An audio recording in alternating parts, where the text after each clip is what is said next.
b. This is the closed interval. Fx is differentiable in the open interval a comma b. And the third is f of a is equal to f of b. Then there is at least one value of x equal to c in the interval a comma b such that f dash c is equal to 0.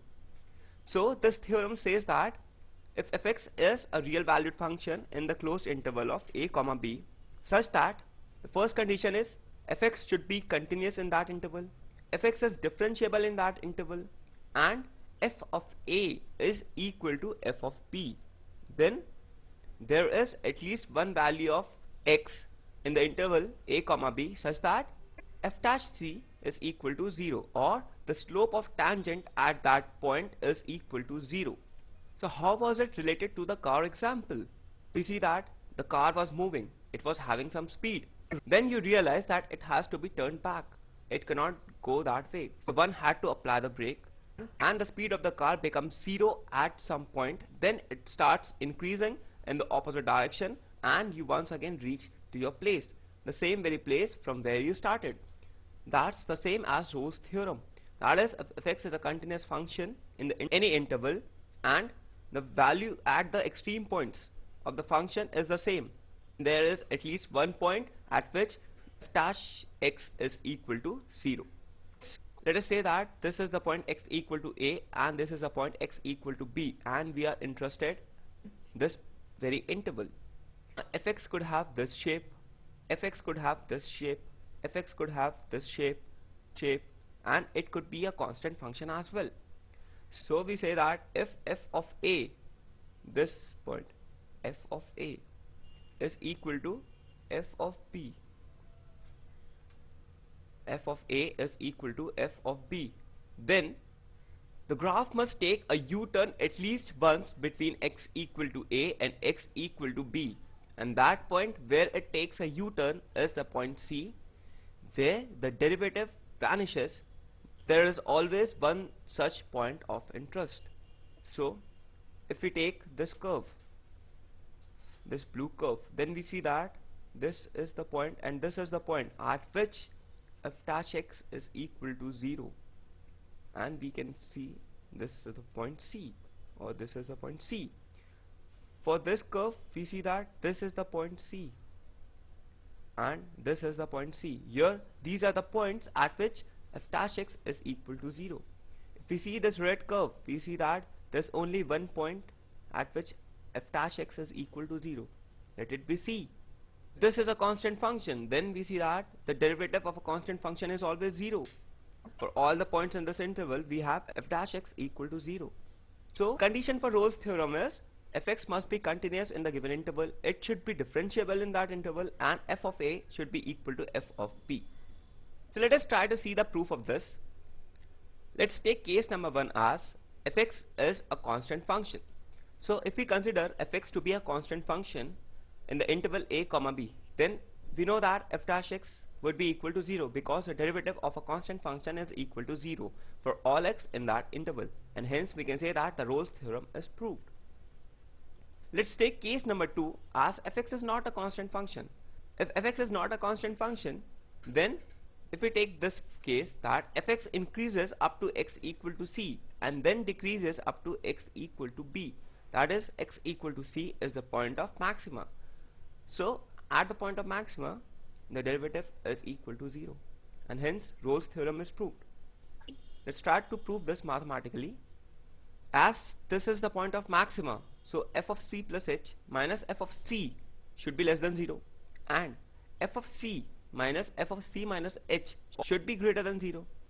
So we can say that limit of f of c plus h minus f of c divided by h when h tends to 0 is less than equal to 0, and limit of f of c minus h minus f of c divided by minus h when h tends to 0 is greater or equal to 0. And we know that x is differentiable at the point x equal to c, so the left hand derivative should be equal to the right hand derivative, and so this is only possible when the left hand derivative is equal to the right hand derivative and both are equal to 0. So we can say that f dash c should be equal to 0. Hence for x equal to c we have f dash x equal to 0. Thus we can see that there's one point in this interval at which f dash x is equal to 0. Similarly, we can take the case when fx decreases from x equal to a up to a point x equal to c, and then increases from x equal to c up to x equal to b. So similarly, for that case also we'll get f dash c equal to 0. Thus we have proved the Rolle's theorem. So let's try to solve an example.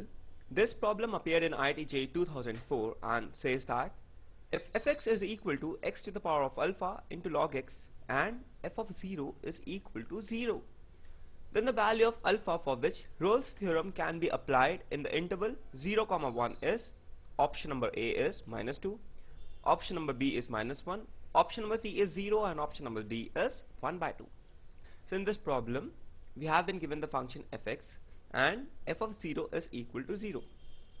Now we have to find the value of alpha for which we can apply the Rolle's theorem in the interval 0, 1. So given that f of 0 equal to 0, if we put x equal to 1, then we get f of 1 equal to 0. So in the interval 0, 1, we see that f of 0 is equal to 0 and f of 1 is equal to 0. So one condition is satisfied. Second is fx must be continuous. Rolle's theorem to be applicable. X must be continuous at x equal to 0. Limit of fx when x tends to 0 positive, that is the values of x which are just greater than 0, equal to limit of x to the power of alpha into log x when x is slightly greater than 0, should be equal to f of 0, because we want this function to be continuous and f of 0 is equal to 0. Thus the value of this expression must be equal to 0. Now we apply the L'Hopital rule here to get limit of expression, that is 1 by x divided by minus alpha by x to the power of alpha plus 1 when x tends to 0 positive, and this should be equal to 0. So this further reduces to limit of x to the power of alpha divided by minus alpha when x tends to 0 positive should be equal to 0. Now we see that this can be possible only if alpha is greater than 0. All the positive values of alpha would satisfy this condition. So we can say that alpha should be greater than 0 for Rolle's theorem to be applicable, as it makes fx a continuous function at x equal to 0. This is option number D, and thus option number D is correct. The next important theorem is the Lagrange's mean value theorem. This is also known as LMVT. It says that let f be a function defined in the interval a, b, which is continuous on the closed interval a, b and differentiable in the open interval a, b. Then there exists a point C between a and b such that f of b minus f of a divided by b minus a is equal to f dash c. So this theorem says that again if fx is continuous in the interval a, b and differentiable in the interval a, b, then there is some point C between a and b such that f of b minus f of a divided by b minus a is equal to f dash c. Now this expression f of b minus f of a divided by b minus a is nothing but the slope of the chord joining the points a, f of a and the point b, f of b. Now it is just the generalization of Rolle's theorem. Rolle's theorem said that there exists a tangent of slope 0 that is parallel to the chord joining a and b on the x-axis at some point C. Similarly, LMVT says that there exists a tangent of slope equal to the chord joining the points a, f of a and b, f of b. Thus this is same as Rolle's theorem. Rolle's theorem just said that there is a tangent of slope 0 or is parallel to the chord joining the points a and b at some point C. LMVT says that there is a tangent of slope equal to the chord joining the points a, f of a and b, f of b.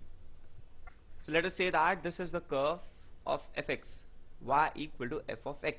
Now any point is a, f of a, any point is b, f of b on this curve. LMVT says that there is a point on this curve x equal to c for which f dash c is equal to the slope of the chord joining the points a comma f of a and b comma f of b. Thus we can say that if this is the slope of chord f of b minus f of a divided by b minus a, this is equal to f dash c. Thus slope of tangent is equal to slope of the chord. So this is LMVT. So once again let's try to see the proof of this. So let us say that there is any function h of x such that this is equal to f of x minus f of b minus f of a divided by b minus a into x. Now fx is continuous in the interval a comma b and is differentiable in a comma b. Let us say that fx is continuous in this interval and differentiable in this interval. Now if we differentiate this function hx with respect to x, we get h dash x equal to f dash x minus f of b minus f of a divided by b minus a. Now we know that hx will also be a continuous and differentiable function because fx is a continuous and differentiable function and x is always a continuous and differentiable function. So hx will be a continuous and differentiable function. So we see that hx satisfies all the conditions of Rolle's theorem. So we can say that h dash x will be 0 for some x equal to c. This is what Rolle's theorem says. So h dash c would be equal to f dash c minus f of b minus f of a divided by b minus a equal to 0. And so f dash c is equal to f of b minus f of a divided by b minus a. And hence we have proved the Lagrange's mean value theorem. Having proved the LMVT, let's start to solve an example. If fx and gx are differentiable functions for the interval x greater or equal to 0 and less than equal to 1, such that f of 0 is equal to 2, g of 0 is equal to 2, f of 1 is equal to 6 and g of 1 is equal to 2, then show that there exists c satisfying the condition c is greater than 0 and less than 1 and f dash c is equal to 2 times g dash c. So in this problem we have been given two functions fx and gx and both are differentiable in the interval 0 to 1. Also given to us is f of 0 equal to 2, g of 0 equal to 0, f of 1 equal to 6 and g of 1 equal to 2. Now we have to show that there exists some c in the interval 0 to 1 such that f dash c is equal to 2 times g dash c. So given that fx and gx are both differentiable functions in the interval 0 to 1, so we know that if a function is differentiable then it has to be continuous as well. Thus fx and gx both are differentiable and continuous in the interval 0 to 1. So we can use the LMVT for sure. From LMVT we get f dash c would be equal to f of 1 minus f of 0 divided by 1 minus 0 equal to 6 minus 2 divided by 1 minus 0, as f of 1 is equal to 6 and f of 0 is equal to 2. So f dash c would be equal to 4. Your c lies in the interval 0 to 1. Again g dash c would be equal to g of 1 minus g of 0 divided by 1 minus 0 equal to 2 minus 0 by 1 minus 0, because g of 1 is equal to 2 and g of 0 equal to 0, and hence g dash c would be equal to 2. So from this we get f dash c is equal to 2 times g dash c for c lying in the interval 0 to 1. And so we have proved the above relation. With this we come to the last part of this lecture, that is how derivatives help us in finding the nature of roots of a cubic polynomial. So let us say that fx is a cubic polynomial which is equal to x cube plus px square plus qx plus r. Now if we differentiate this function, then